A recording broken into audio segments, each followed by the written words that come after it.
Le plaisir de vous recevoir, vous et Madame Favra, lors de la conférence de presse de 13h30. Je vous en prie, Monsieur Goumala. Je sais que vous allez aborder la situation de la liberté d'expression en Algérie, entre autres. Vous avez la parole pour 10 minutes. Madame la Présidente, Mesdames et Messieurs les députés, honorables invités. Nous souhaiterions, à travers cette intervention, que le contact soit celui de l'écoute, du partenariat et de la réflexion, et puis par ailleurs d'un travail de terrain, qu'une audition dans le sens traditionnel du terme. Par ailleurs, nous souhaiterions également vous exposer un certain nombre d'idées, de réalités relatives à un certain nombre de points qui constituent une sorte de blocage de nature politique, institutionnelle, juridique et opérationnelle, parce que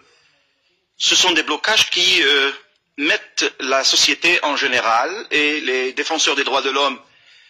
et les journalistes particulièrement dans une situation de péril, de difficulté. L'Algérie a connu un début de transition démocratique respectable. Malheureusement, il y a eu des dérapages de nature politique, aussi bien au sein du pouvoir qu'au sein d'une certaine opposition intégriste. Mais il se trouve que ce grand dérapage a conduit à une situation de réconciliation entre les deux partenaires de la crise, c'est-à-dire les deux acteurs qui étaient à l'origine de la crise, mais la société en général s'est trouvée piégée par une certaine panne historique, et par ailleurs, c'est cette même société que nous représentons ici, d'une façon ou d'une autre, c'est elle-même qui a payé la facture. Elle paye cette facture de crise, de panne, de blocage politique sur un certain nombre de points. L'Algérie, qui était au début des années 90 une expérience extraordinaire en matière de liberté d'expression,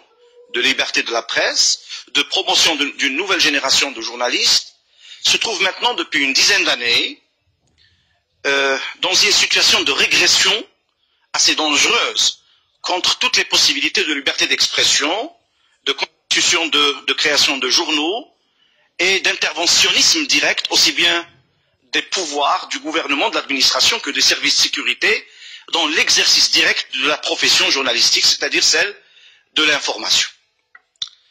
Il y a là une proposition à faire, et celle que tout le monde défend, particulièrement les journalistes et les défenseurs des droits de l'homme, c'est la levée de cette obligation juridique et sécuritaire quant à la demande d'autorisation pour le lancement de toute publication en Algérie, un quotidien, un hebdomadaire, un magazine, une revue, etc. Ainsi que justement cette tentative de mainmise sur les nouveaux médias, c'est-à-dire cette tentative de bloquer les expériences nouvelles en matière de liberté d'expression à travers Internet. Et nous savons maintenant, nous avons des échos, que le pouvoir en place va commencer à préparer une armada de textes de loi pour justement bloquer toute possibilité d'accès à ce mass média, en l'occurrence les réseaux sociaux, etc. Il y a également un problème de fond, et que le pouvoir refuse catégoriquement d'ouvrir, c'est celui de l'audiovisuel, c'est-à-dire le champ audiovisuel, aussi bien privé, pour l'investissement privé, qu'un moyen d'expression d'une certaine classe politique d'opposition, cette même opposition qui se trouve dans une difficulté extraordinaire, parce que le pouvoir lui interdit tout accès aux mass médias lourds, il lui interdit également l'espace public, c'est-à-dire tout type d'organisation, tout type de rassemblement qui ne passerait pas par une autorisation bureaucratique, c'est-à-dire de l'administration centrale, cela veut dire des services de sécurité. Il y a également, sur le plan du code pénal, il y a une loi qui est utilisée comme l'épée de Damoclès sur la tête de l'ensemble des journalistes et des intellectuels, de ceux qui veulent s'exprimer, qu'il faudrait justement abroger,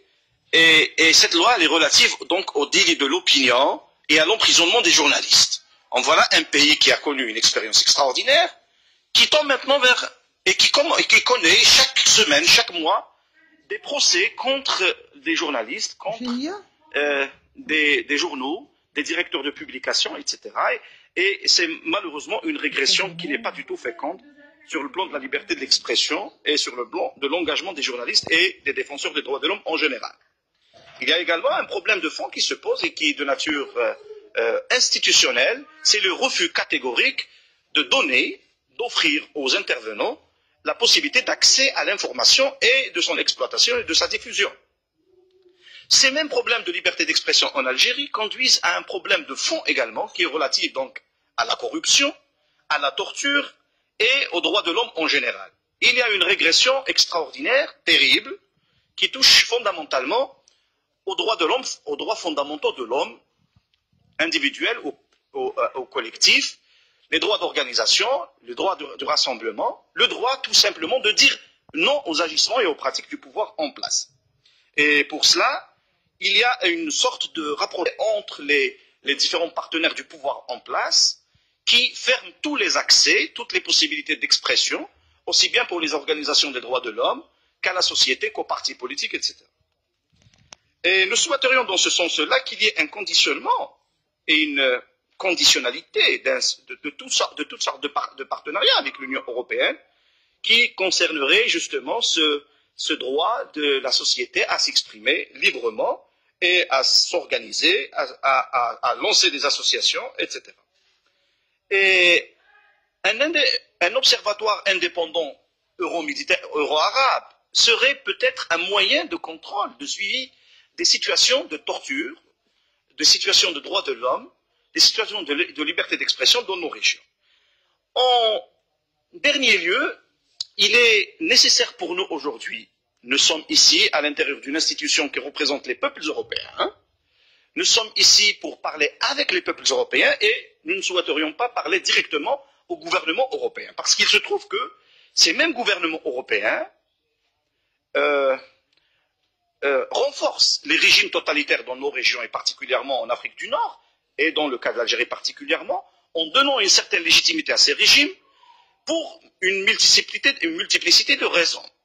Il y a cette histoire de guerre contre le terrorisme dans la région, qui est utilisée comme un moyen de pression contre la société, d'autant plus que l'Algérie vit depuis 1992 sous l'état d'urgence. Et vous savez, l'état d'urgence supprime toutes les possibilités d'accès à la liberté, d'accès au contrôle et au choix du peuple à travers ses représentants, c'est-à-dire les députés et les autres. L'état d'urgence nous empêche d'agir librement et par ailleurs, il se trouve que de l'autre côté de la Méditerranée, de l'Union européenne en général, le pouvoir en place tire sa légitimité sur cette question de débat, de guerre contre le terrorisme d'un côté et la défense des intérêts de ces mêmes pays, particulièrement des partenaires économiques de l'Algérie du côté de l'Europe, la défense des intérêts de ces pays-là. Donc nous considérons que cette complicité indirecte des gouvernements européens bloque les processus de changement, de rupture, de transition dans nos pays et ça remet en cause l'essentiel des grandes valeurs de la démocratie occidentale, aussi bien sur le plan du principe que sur le plan des agissements de ces institutions et de ces gouvernements. Par ailleurs, et le plus important pour nous en tant que société civile, c'est de créer et de renforcer les différents types de réseautage, c'est-à-dire des réseaux, entre justement les différents acteurs de la société civile, des défenseurs des droits de l'homme, des journalistes, des espaces publics d'expression et également d'apprentissage de la chose publique, c'est-à-dire de la pratique politique, aussi bien pour la classe politique que pour les intellectuels, que pour les journalistes et que pour tous les intervenants qui interviennent sur le terrain politique, le terrain des droits de l'homme et de la presse, pour défendre un certain nombre de valeurs, en l'occurrence la démocratie et la démocratisation. Donc, nous nous adressons à vous aujourd'hui, non pas pour vous substituer à nous, on change la situation chez nous, nous croyons que le changement ne viendrait ni de l'Europe ni des États-Unis d'Amérique, il ne pourrait venir que de l'intérieur de ces pays à travers les acteurs locaux, à travers les intervenants locaux, mais à condition qu'il y ait un partenariat sur le plan des grandes valeurs et des grandes actions communes entre les acteurs chez nous, les différents acteurs du changement chez nous, et la société civile à travers les représentants de cette société civile. Et nous avons l'honneur aujourd'hui d'exposer cette somme d'idées à vous, intervenants, faiseurs d'opinion, de l'opinion publique européenne. Vous êtes les représentants du peuple. Nous comptons beaucoup sur vous. Je vous remercie.